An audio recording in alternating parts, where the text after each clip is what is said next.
Good morning and praise the Lord. एक बार फिर इस रविवार के online service Pentecostal family church में आपका स्वागत है। आइए हम प्रार्थना करके अपने सभा को शुरू करें। प्यारे प्रभु जी, हम एक बार आपके पास फिर से आते हैं प्रभु। हम इस सुबह के लिए धन्यवाद देते हैं कि एक बार फिर हम इस पवित्र भवन में इकट्ठा हो पाएँ और आपकी बातों में से सुन पाएँ और समझने पाएँ प्रभु।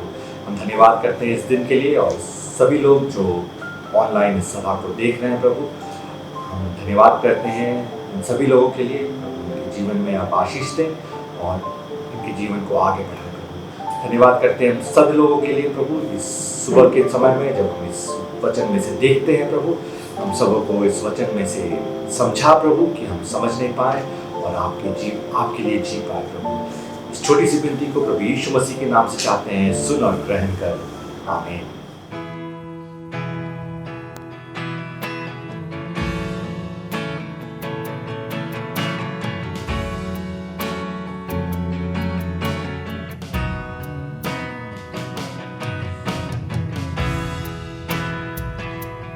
Give thanks with a grateful heart.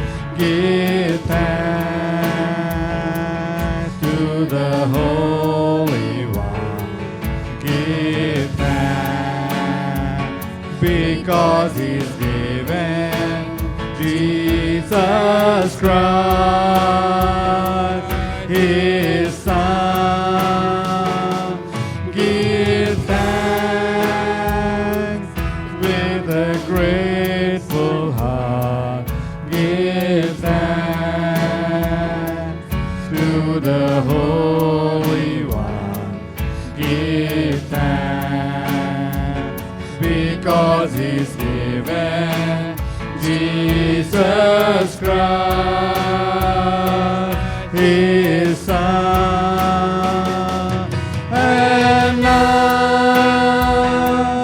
let the weak say, I am strong. Let the poor say, I am rich, because of what the Lord has done for us. And now let the weak say, I am strong. Let the poor say, I am rich, because of what the Lord has done for us. Give thanks.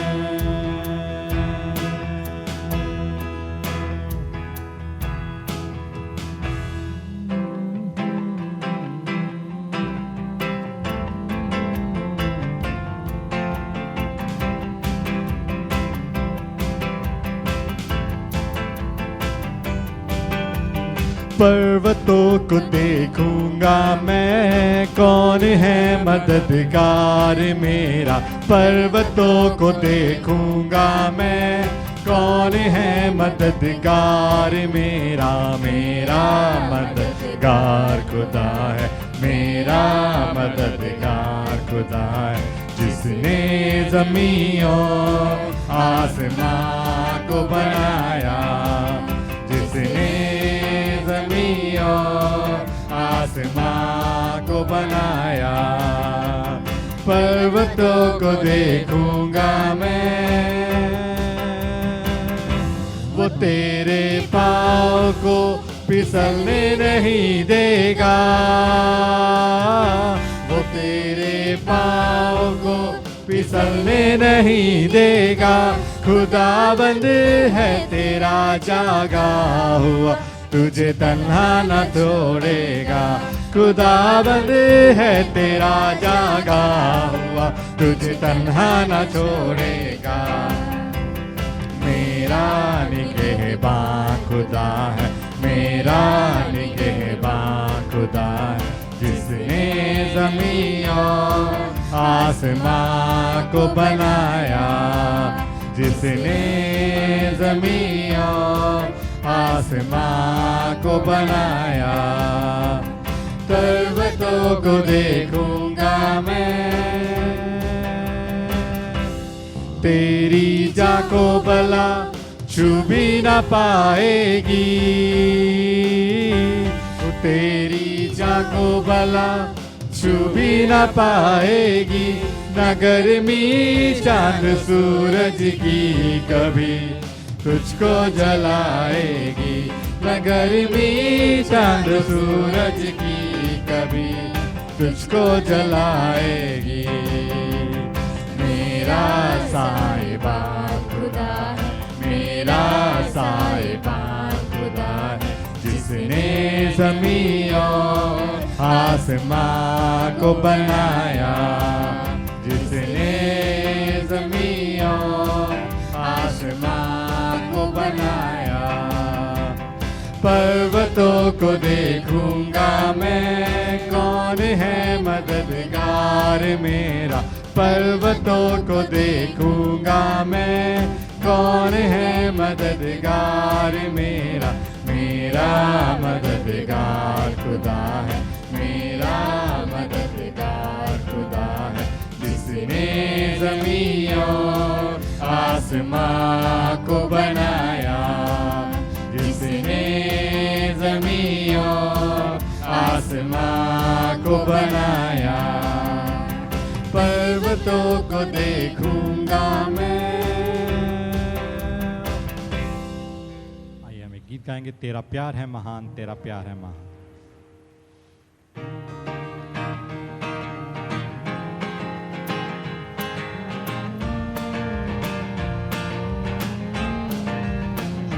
तेरा प्यार है महान, तेरा प्यार है यहाँ। मैं जो पहले मुर्दा था, तूने डाली मुझ में जान। तेरा प्यार है महान, तेरा प्यार है यहाँ। मैं जो पहले मुर्दा था, तूने डाली मुझ में जान। क्यों ना बोलूं फिर मैं तेरी जय जयकार। क्यों ना बोलूं फिर मैं तेरी जय जयकार। जय जयकार, जय जयकार। तूने मेरे लिए क्या कुछ ना किया। जय जयकार, जय जयकार। तूने मेरे लिए क्या कुछ ना किया। मेरी सूरत बिगड़ी थी, मेरा दिल था खाली। तूने सींचा था उसे ताकि आए हरियाली। मेरी सूरत बिगड़ी थी, मेरा दिल था खाली। तूने सींचा था उसे ताकि आए हरियाली। क्यों ना बोलूं फिर मैं तेरी जय जयकार। क्यों ना बोलूं फिर मैं तेरी जय जयकार। जय जयकार, जय जयकार। तूने मेरे लिए क्या कुछ ना किया। जय जयकार, जय जयकार। तूने मेरे लिए क्या कुछ ना किया। आई जीवन में खुशी, आई अब भी जिंदगी। तू है जिंदा शाफिया, तूने यह है किया। आई जीवन में खुशी, आई अब भी जिंदगी। तू है जिंदा शाफिया, तूने यह है किया।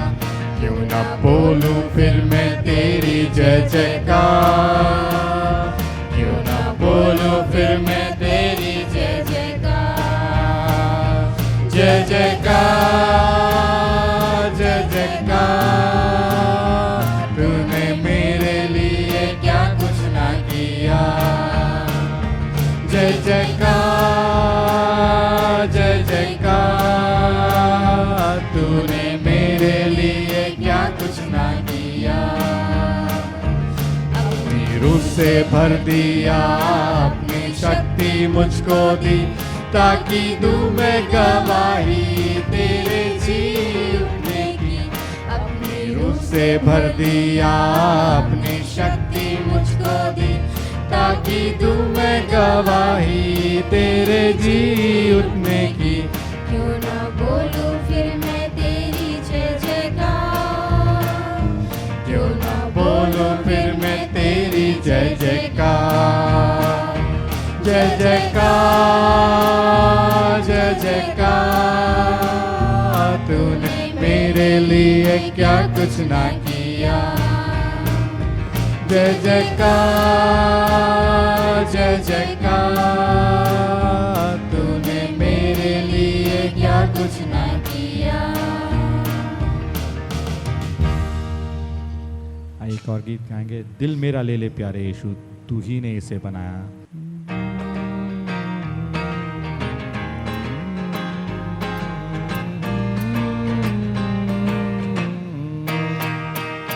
दिल मेरा ले ले प्यारे यीशु, तू ही ने इसे बनाया है। इसमें तू अपना घर बना ले, जिसके लिए ये बनाया है। दिल मेरा ले ले प्यारे यीशु, तू ही ने इसे बनाया है। इसमें तू अपना घर बना ले, जिसके लिए ये बनाया है। दुनिया की सब चीजें निकाल कर इसे पाक को साफ कर, गंदगी गुनाहों की तू धोकर, जिस खून से जो बनाया है। दिल मेरा ले ले प्यारे यीशु, तू ही ने इसे बनाया है। इसमें तू अपना घर बना ले, जिसके लिए ये बनाया है।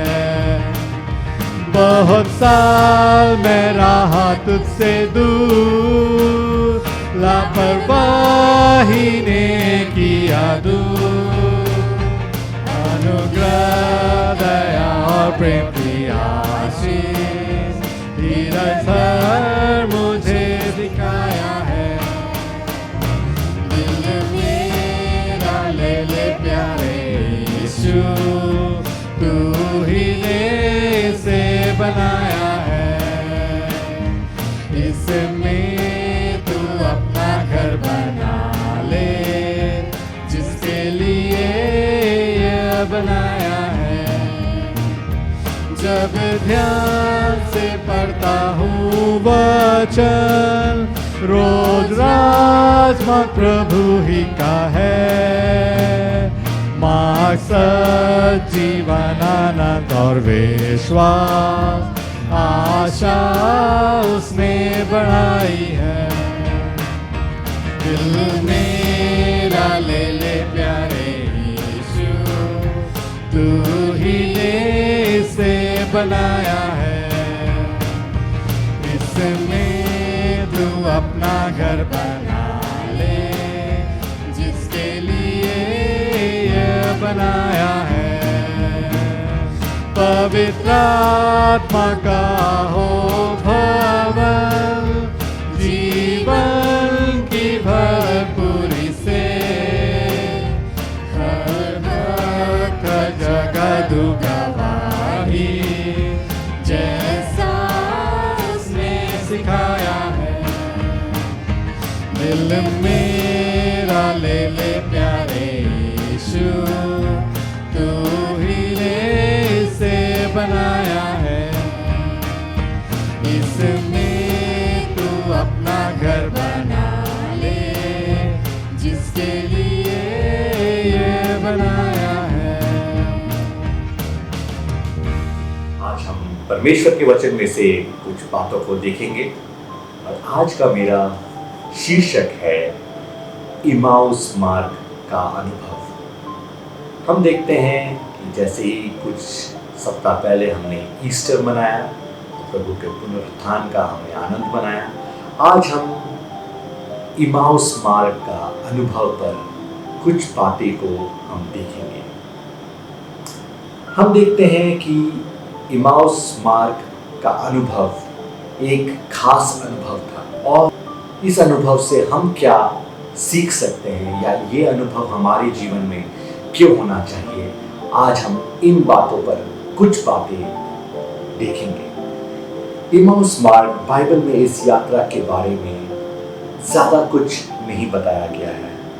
हमें पता है कि यरूशलेम से ये 70 फरलॉन्ग या फिर 7 मील की दूरी पर था। इमाउस का नाम वहाँ के गर्म स्रोतों से पड़ा है। यहाँ हम प्रभु के उत्थान के समय के बाद संध्या में यरूशलेम से इमाउस की ओर पैदल चलते हुए 2 व्यक्तियों को देखते हैं।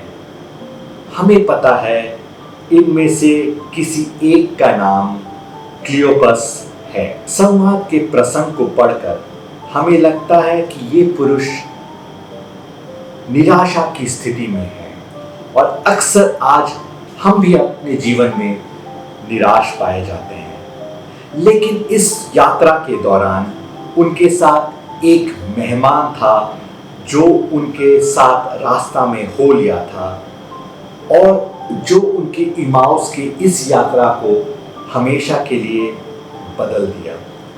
उसी तरह हम में से हर एक के जीवन में इमाउस मार्ग जैसा अनुभव होना चाहिए। आइए हम अपने बाइबल में से निकालेंगे और लूका रचित सुसमाचार 24 अध्याय से कुछ पदों को हम पढ़ेंगे। लूका रचित सुसमाचार उसके 24 अध्याय 13 पद से आगे हम पढ़ेंगे। देखो, उसी दिनों में से 2 जन इमाउस नाम एक गांव को जा रहे थे जो यरूशलेम से कोई 7 मील की दूरी पर था। वे इन बातों पर जो हुई थी आपस में बातचीत करते जा रहे थे और जब वे आपस में बातचीत और पूछताछ करते जा रहे थे तो यीशु आसपास आकर उनके साथ हो लिया, परंतु उनकी आंखें ऐसे बंद कर दी गई थी कि उसे पहचान न सके। उसने उनसे पूछा, ये क्या बात है जो तुम चलते चलते आपस में करते हो? वे उदास से खड़े रह गए। ये सुनकर उनमें से क्लियोपस नाम एक व्यक्ति ने कहा, क्या तू यरूशलेम में अकेला परदेसी है जो नहीं जानता कि इन दिनों में क्या हुआ है?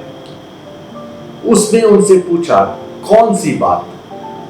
उन्होंने उससे कहा, यीशु नासरी के विषय में जो परमेश्वर और सब लोगों के निकट काम और वचन में सामर्थी भविष्यवक्ता था और महायाजकों और हमारे सरदारों ने उसे पकड़वा दिया कि उस पर मृत्यु की आज्ञा दी जाए और उसे क्रूस पर चढ़वाया।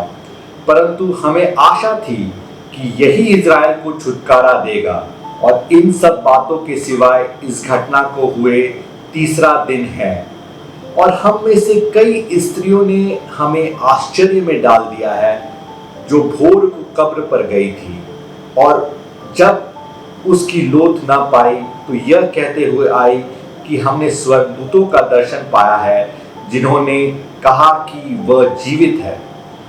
तब हमारे साथियों में से कई एक कब्र पर गए, जैसे स्त्रियों ने कहा था वैसा ही पाया, परंतु उसको ना देखा।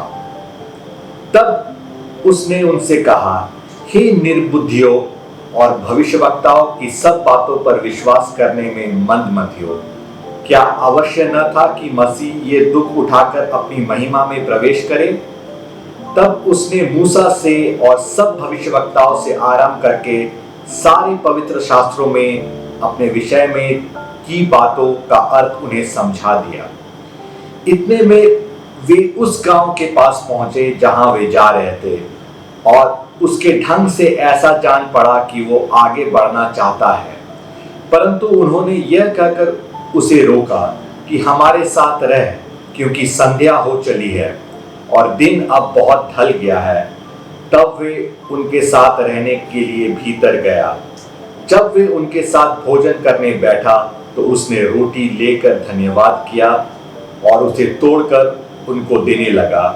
तब उनकी आंखें खुल गई और उन्होंने उसे पहचान लिया और उनकी आंखों से छिप गया। उन्होंने आपस में कहा, जब वो मार्ग में हमसे बातें करता था और पवित्र शास्त्र का अर्थ हमें समझाता था, तो क्या हमारे मन में उत्तेजना न उत्पन्न हुई? वे उसी घड़ी उठकर यरूशलेम को लौट गए और उन 11 को उनके साथियों को इकट्ठा पाया। वे कहते थे, प्रभु सचमुच जी उठा है और शमौन को दिखाई दिया है। तब उन्होंने मार्ग की बातें उन्हें बता दी और यह भी कि उन्होंने उसे रोटी तोड़ते समय क्यों कर पहचाना। हम देखते हैं यहां इमाउस के मार्ग की यात्रा के विषय में। आइए इस घटना से जुड़ी कुछ अहम बातों पर हम ध्यान दें। सबसे पहली बात यह है कि हम देखते हैं कि इन दो लोगों की चाल जो थी वो संदेह भरा था। जैसा कि हम लूका रचित सुसमाचार उसके 24 अध्याय के 11 पद में पढ़ते हैं, परंतु उनकी बात उन्हें कहानी सी समझ पड़ी और उन्होंने उनकी प्रतीति ना की। हम देखते हैं कि ये खबर फैल गई थी कि यीशु जीवित हो गया है, परंतु इन लोगों को यह असंभव लगता था। इन लोगों ने यीशु को कोड़े लगाए जाते और मार खाते देखा था और इन लोगों ने उसे क्रूस पर चढ़ाए जाते और उस क्रूस को हवा में उठाए जाते भी देखा था। शायद वो यीशु को यह भी कहते सुने थे कि पूरा हुआ। ये लोग जानते थे कि यीशु मसीह ने उस दिन क्रूस पर अपनी जान दी थी।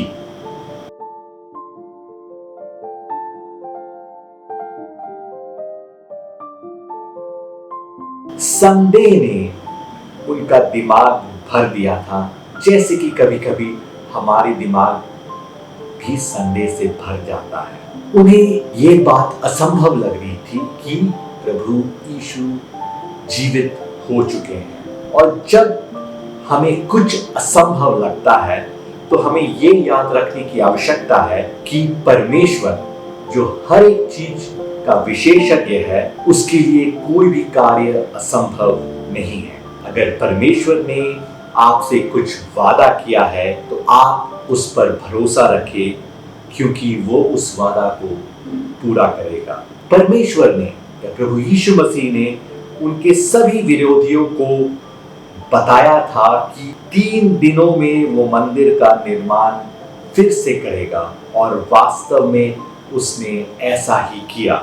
जबकि वे उसके बोले हुए शब्दों को समझ नहीं पाए थे, प्रभु ने अपने पुनरुत्थान में उनकी शब्दों का जो विवरण था उसे पूरा किया। तो हम देखते हैं कि लोगों का चाल जो था वो संदेह भरा था। वो ये नहीं जानते थे या वो ये नहीं समझना चाहते थे कि प्रभु ने जो बात कही थी वो हो सकता था। अक्सर हम भी अपने जीवन में संदेह भरा चाल चलन रखते हैं और प्रभु पर विश्वास नहीं करते। आइए हम दूसरी बात को देखते हैं। यहाँ हम देखते हैं कि ये लोग सत्य के बारे में विचार करते हुए पाए जाते हैं। हम देखते हैं जैसे कि लूका रचित सुसमाचार 24 अध्याय के 14 से लेकर 16 पद में देखते हैं, और वे इन बातों पर जो हुई थी आपस में बातचीत करते जा रहे थे। और जब वे आपस में बातचीत और पूछताछ कर रहे थे तो यीशु आसपास आकर उनके साथ हो लिया, परंतु उनकी आंखें ऐसी बंद कर दी गई थी कि उसने उनको पहचान ना पाया। हम स्वयं के अपराधों से अंधे हो जाते हैं और कभी कभी जो सत्य है वो हमें चकित कर देता है। हम अपनी मुश्किलों और परेशानियों का विवरण बनाने का प्रयास करते हैं कि हमें सत्य ही नहीं नजर आता है। हम देखते हैं यहाँ ये जो लोग हैं वो यीशु की पुनरुत्थान को तलाशने और समझने का प्रयत्न कर रहे हैं। ये विश्वास नहीं कर रहे हैं कि प्रभु यीशु मसीह जी उठा है। वो लॉजिक खोज रहे हैं या वो समझने की प्रयास कर रहे हैं कि ऐसा कैसे है कि कुछ लोगों ने आकर उनको ये कहा है कि प्रभु जी उठा है। हम देखते हैं कि वो सत्य के बारे में विचार कर रहे हैं, ना कि सत्य को मानते हैं। वो सत्य के बारे में विचार कर रहे हैं। कभी कभी हम भी अपने जीवन में सत्य के बारे में विचार करने में लग जाते हैं, ना कि सत्य को मानने में। हमें ये आवश्यकता है कि हम प्रभु ने जो हमारे जीवन में जो सत्य के बारे में तथ्य बताए हैं या जो बातें बताई हैं वो हमें अपने जीवन में लागू करना है और उस पर विश्वास करना है, ना कि उस पर विचार करना है। जैसे कि इन लोगों ने तीसरी बात जो हम देखते हैं कि हम उन्हें यीशु के प्रश्न का जवाब देने में देर करते हुए पाते हैं। अगर हम देखें लूका रचित सुसमाचार उसके 24 अध्याय के 17 पद, लूका 24 अध्याय के 17 पद, उसने उनसे पूछा, ये क्या बात है जो तुम चलते चलते आपस में करते हो? वे उदास से खड़े रह गए। क्लियोपस ने उसका तुरंत जवाब नहीं दिया, बल्कि उसे विश्वास ही नहीं हुआ कि यीशु ने पिछले कुछ दिनों में हुई बातों को सुना ही नहीं है। यीशु ने कहा, कौन सी बात? हम देखते हैं कि कभी कभी हम भी ऐसा सोचते हैं कि हर कोई हमारे दुख या तकलीफ के बारे में जानता होगा और हमारे दुख के साथ हमारे साथ दुखी भी होगा। ये हमें नहीं सोचना है कि सभी लोग जो है वो हमारे दुख में हमारा साथ देने के लिए तैयार रहेंगे। कुछ ऐसे भी लोग होते हैं जो वास्तव में दुखी होते हैं और उनके लिए वो चाहते हैं कि लोग उनके लिए दुखी हो। हम यहाँ देखते हैं कि क्लियोपास जो है वो इस बात से हैरान है कि यीशु मसीह को ये नहीं पता कि पिछले कुछ दिनों में यरूशलेम में क्या हुआ है और वे क्यों दुखी हैं। कभी कभी हम भी जब प्रभु के पास आते हैं तो हमें ये लगता है कि प्रभु आपको तो हमारे दुख में दुखी होना चाहिए, क्योंकि आपको तो पता होना चाहिए कि हम दुखी हैं या हमें क्या तकलीफ है या हमें क्या परेशानी है। हम इस बात पर ना ध्यान देकर कि परमेश्वर आप हमारे दुखों का हल निकालिए या हमारे दुख का समाधान कीजिए, या इस विश्वास करें या ये विश्वास करें कि परमेश्वर में वो क्षमता है कि हमारे दुखों का वो निवारण करेगा। हम इस बात पर हैरान या अचंभित रह जाते हैं कि परमेश्वर हमारे दुखों में हमारे साथ दुखी नहीं। हमें ये जान पड़ने की आवश्यकता है कि परमेश्वर हमारे दुखों का निवारण करने की क्षमता रखता है, और हमें ये आशा नहीं रखना है कि परमेश्वर हमारे दुखों पर हमारे साथ दुखी होगा, परंतु हमें ये आशा करना है कि परमेश्वर हमें उस दुखों से हमें बचाएगा। हम यहाँ देखते हैं कि क्लियोपास जो है वो परमेश्वर का या यीशु मसीह का प्रश्न का जवाब नहीं देता है, परंतु वो हैरान रहता है कि उसे कि यीशु मसीह को क्या घटना हुई थी या वो क्यों दुखी है इसके बारे में नहीं पता है। अक्सर हम भी अपने परेशानी प्रभु को बताने की जगह हम हैरान होते हैं कि प्रभु आप हमारे दुख में हमारे साथ दुखी क्यों नहीं है, या आप क्यों नहीं जानते कि हमारा दुख क्या है, जबकि प्रभु हमसे पूछ रहा होता है कि हमें क्या तकलीफ है। कभी कभी हम भी क्लियोपास की तरह इस चीज पर अचंभा करते हैं कि प्रभु हमारे साथ दुखी क्यों नहीं है, और हमें ये चीज बदलने की आवश्यकता है।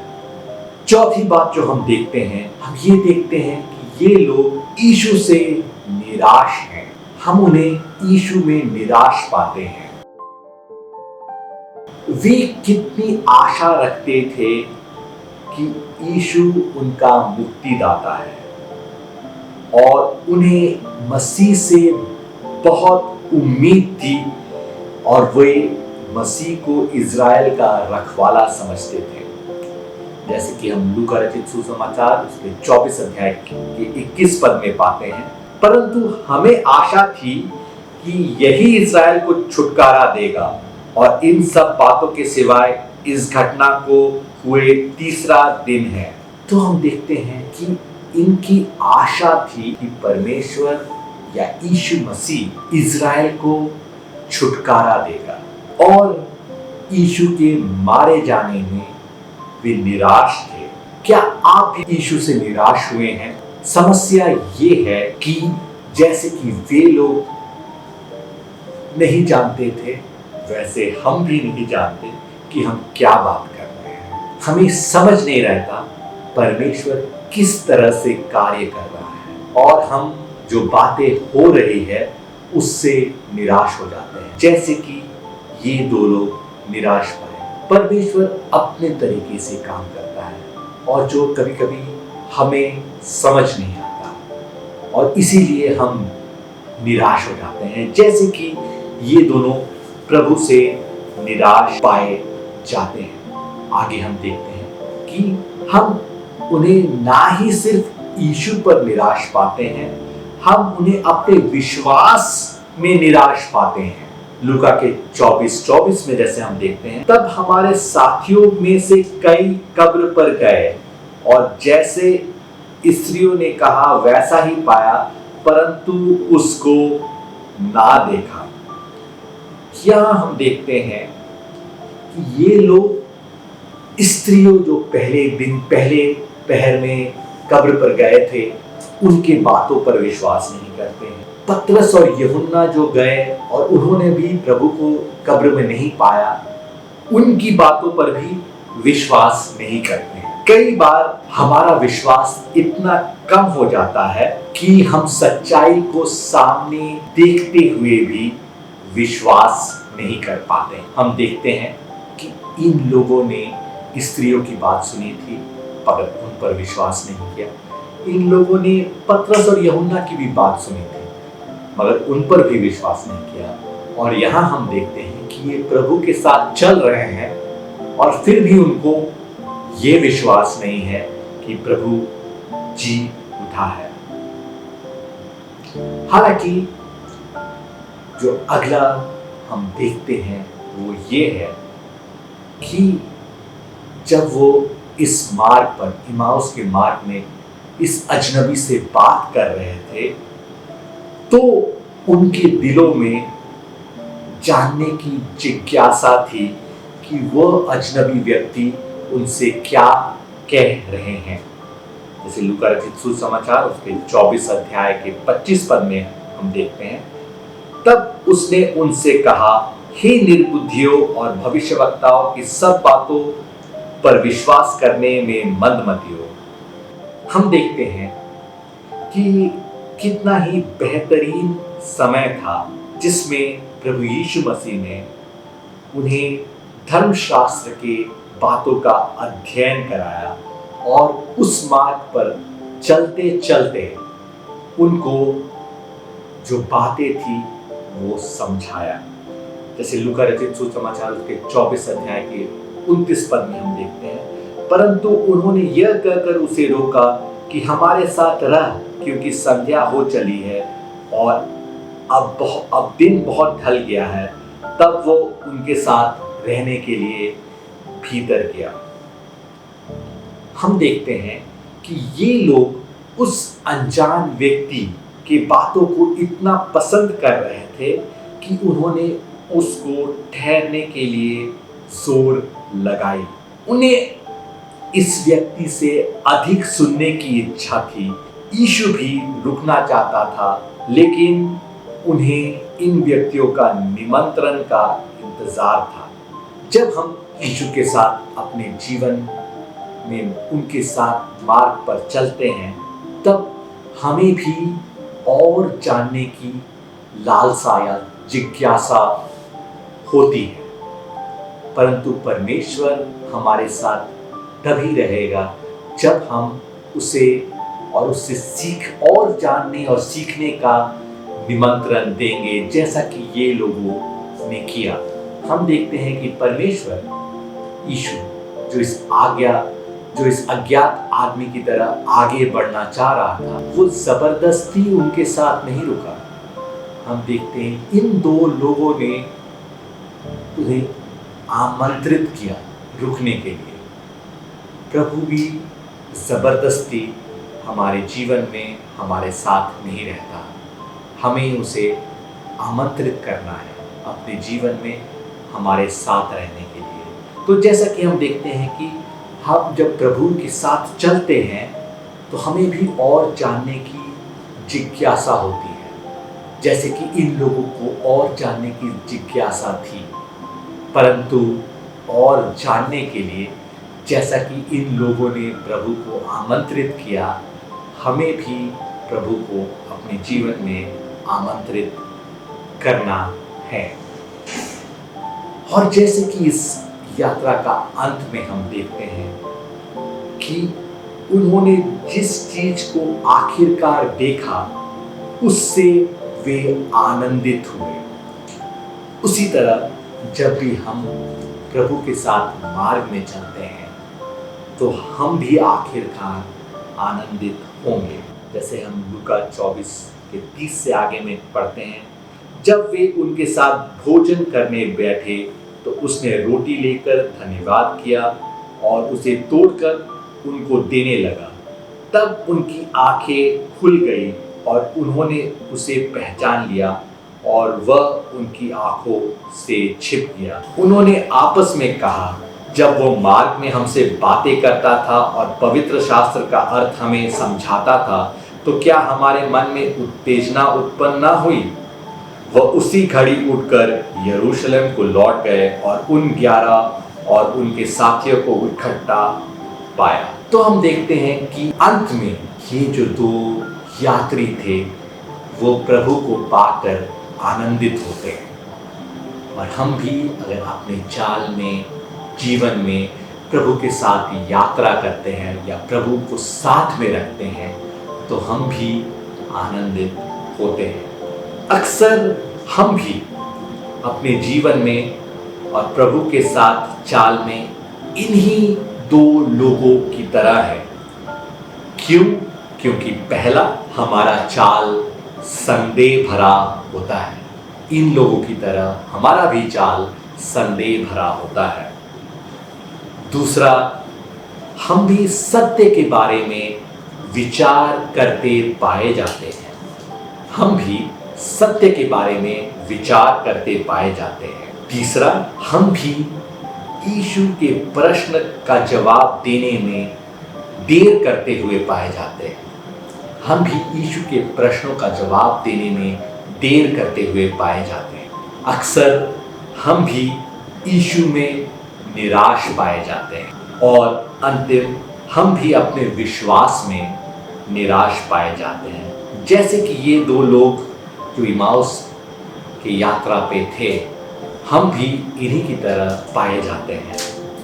पर जब हमारे जीवन में इमाउस मार्ग का अनुभव होता है तो हमारे दिलों में जानने की जिज्ञासा होती है कि प्रभु हमसे क्या कहना चाहता है।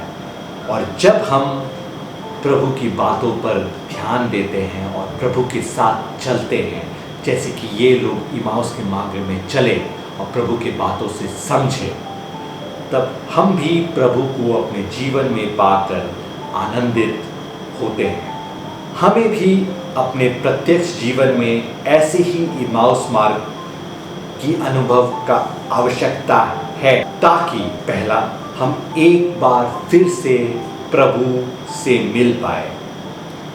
इमाउस मार्ग पर ये दो व्यक्ति निराश और मायूस थे, लेकिन जब यीशु उनके साथ शामिल हुए तब उनसे एक नई तरह से मिले।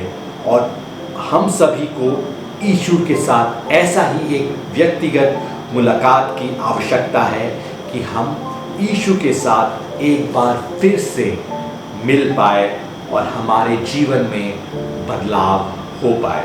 दूसरा हम देखते हैं कि हमें इस इमाउस मार्ग की अनुभव का आवश्यकता है ताकि हमारी भी आंखें खुल सके। यीशु के साथ उनकी बातचीत के दौरान इमाउस मार्ग पर इन दो व्यक्ति धर्मशास्त्र के सत्य के लिए उनकी आंखें खोल दी थी। हम सभी को भी अपनी आंखों को धर्मशास्त्र के सत्य को समझने के लिए और उस सत्य को अपने जीवन में लागू करने की आवश्यकता है।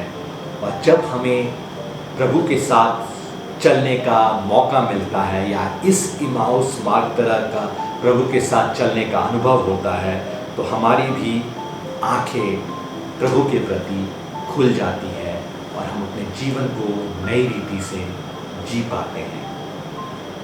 और इस अनुभव से हमारे जीवन में नवीनीकरण होता है। हम देखते हैं कि यीशु से मुलाकात के बाद इमाउस मार्ग पर ये दो व्यक्ति ने अपने विश्वास में नई ताकत पाई और उनकी आशा बढ़ गई। हम सभी को भी अपने जीवन में इसी तरह की नवीनीकरण का अनुभव का आवश्यकता है। और जब हम प्रभु के साथ चलते हैं या जब हमें इस तरह का इमाउस मार्ग की यात्रा का अनुभव होता है तो हमारे जीवन में भी नवीनीकरण होता है। हम देखते हैं कि आखिर में इस मार्ग के अनुभव के बाद ये दो जन जो है शक्ति से संपन्न होते हैं और प्रभु के बारे में जाकर लोगों को बताने के लिए उसी घड़ी उठकर चले जाते हैं। और हम भी जब हमारे जीवन में हमें ऐसे इमाउस मार्ग का अनुभव होता है तो हम भी शक्ति से संपन्न होते हैं और दूसरों को प्रभु के बारे में बताने के लिए तैयार हो जाते हैं। तो हमने देखा कि भले ही हम अपने जीवन में निराश हो या दुखी हो या अपने विश्वास में कम हो, जब हम प्रभु के साथ चलते हैं या जब हमारे जीवन में इस इमाउस मार्ग की तरह का कोई घटना घटता है और हम प्रभु को अपने साथ चलते हैं और उसकी बातों को समझते हैं और उनसे बातचीत करते हैं तो हमारा जीवन बदल जाता है और हमें नई शक्ति आती है कि हम प्रभु के साथ अपने जीवन को और अच्छी तरह से रख पाए और लोगों को प्रभु के पास ला पाए। और इसीलिए आज भी हमें इस इमाउस मार्ग की यात्रा की तरह प्रभु के साथ यात्रा करने की अनुभव होना चाहिए। आइए हम भी इस चीज़ को अपने दिमाग में रखें और अपने दिलों में रखें और प्रभु के पास अपने जीवन को लाएं और समर्पण करें कि हम प्रभु के साथ इमाउस मार्ग की यात्रा का अनुभव कर पाए। आइए हम प्रार्थना करें। Most loving Lord, Heavenly Father, once again we come to you, Lord Jesus. We thank you for this time that you've given us, Lord Jesus. We thank you for each and everyone present here and each and everyone who've heard your word, Lord. Continue to be with us and bless us. Thank you for helping us to hear from your word, Lord Jesus. Continue to be with us and bless us, Lord Jesus. Help us to experience like a road to Emmaus, Lord. Help us to walk with you in our life, Lord. Help us to be encouraged by walking alongside you, Lord. Teach us your ways, Lord. Come to be with us and bless us, Lord Jesus. Thank you for each and everyone present and each and everyone hearing online, Lord. Come to be with us and bless us even as we start this new week to do what we do, whether it's our work, our studies, or whatever we do, Lord. Come to be with us and bless us, Lord Jesus. Thank you for keeping us safe in this past week and helping us in all that we have done, Lord. Going to be with us and bless us. Speak to us through your word, Lord. Going to be with us and encourage us through your word, Lord. Thank you, Lord, for hearing and answering our prayer. For we ask this prayer in Jesus' precious and holy name. Amen.